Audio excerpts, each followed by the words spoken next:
Pembimbing NIM 2303010090, Prodi Pendidikan Bahasa dan Sastra Indonesia. Tugas video sejarah dan teori sastra dengan dosen pengampu Bapak Asis Profesor Dodi Irawan MHum MPD. A. Sastra lama. Sastra lama merupakan karya sastra yang berbentuk lisan atau ucapan, sering juga disebut sebagai sastra Melayu, yang proses terjadinya berasal dari ucapan serta cerita orang-orang zaman dulu. Cerita-cerita tersebut banyak yang mengandung pelajaran serta hikmah yang dapat diambil oleh orang-orang yang mendengarnya. Belum ada penghitungan pasti berapa jumlah karya sastra lama yang terdapat di Indonesia. Tapi kalau dilihat dari jumlah penduduk serta jumlah suku yang terdapat di Indonesia, nampaknya karya sastra lama berjumlah ratusan ribu bahkan jutaan. Karena setiap suku, daerah, bahkan kampung memiliki sastra lama yang tersendiri yang diceritakan menjadi dongeng turun-temurun dari masa ke masa. Seperti contohnya saja tentang legenda Simalin Kundang yang terus diceritakan dari masa ke masa. Sejarah sastra periode 1971 sampai 1998. Periode selain maraknya karya-karya populer juga banyaknya bentuk eksperimentasi sastra dalam sastra. Dalam karya puisi memunculkan 4 jenis gaya puisi, yaitu mantra, puisi imajinisme, puisi lagu, dan puisi lirik. Masalah yang diangkat dalam puisi mempersoalkan masalah sosial, kemiskinan, pengangguran, jurang kaya dan miskin, menggunakan cerita-cerita dan kepercayaan rakyat dalam balada. Proses umumnya menggambarkan kehidupan sehari-hari yang kental dengan warna daerah dan pedesaan.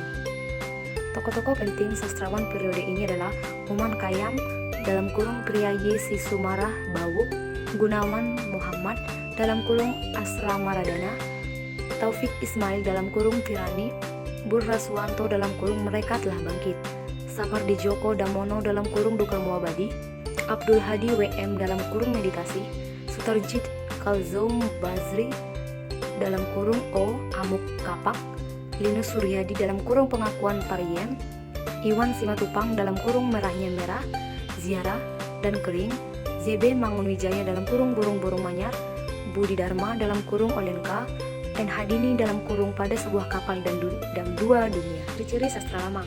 Yang pertama, tidak memiliki nama pengarang. Semua sastra lama yang terdapat di Indonesia tidak ada nama pengarangnya.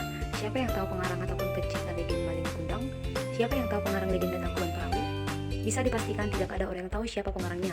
Itulah salah satu dari sastra lama. Yang kedua, milik masyarakat. Karena sastra lama tidak ada pengarangnya, maka dongeng, legenda, fabel, serta semua jenis sastra lama menjadi milik masyarakat. Makanya kita sering mendengar istilah legenda masyarakat Sunda ataupun legenda masyarakat Padang. Ini menunjukkan kalau karya-karya sastra lama tersebut milik masyarakat. Yang ketiga, istana sentris. Mayoritas sastra lama banyak berkisah tentang cerita-cerita di sekitar lingkungan kerajaan. Ini tidak mengherankan, karena pada masa lalu banyak kerajaan yang berjaya di Indonesia.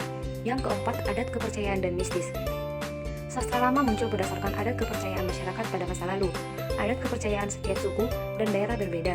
Oleh karena itu, banyak timbul dongeng-dongeng maupun legenda, atau keduanya termasuk jenis sastra lama yang berbeda di setiap daerah.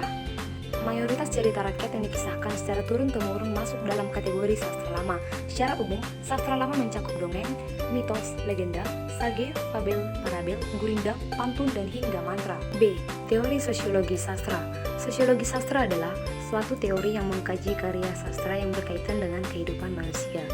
Definisi mengenai sosiologi seperti yang dipaparkan oleh Shadili 1989 menyatakan sosiologi adalah ilmu yang mempelajari hidup bersama dalam masyarakat, menyelidiki ikatan-ikatan antar manusia yang menguasai kehidupan sosiologi sebagai studi yang ilmiah dan objektif mengenai manusia dalam masyarakat. Sosiologi merupakan studi mengenai lembaga-lembaga dan proses-proses sosial. Struktur sosial dari sosiologi dikatakan memperoleh gambaran mengenai cara-cara manusia menyesuaikan diri dengan masyarakat tertentu dan ditentukan oleh masyarakat tertentu pula. Pendekatan sosiologi sastra. Objek kajian sosiologi sastra diklasifikasikan oleh Welek dan Weren.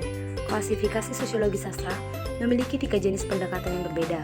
Welek dan Weren dalam Wahyuning Tias dan Wijaya 2011 membuat klasifikasi tersebut sebagai berikut.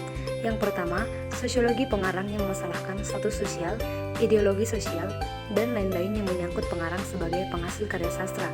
Yang kedua, sosiologi karya sastra yang memasalahkan karya sastra itu sendiri, yang menjadi pokok penelaannya adalah apa yang tersirat dalam karya sastra dan apa yang menjadi tujuannya.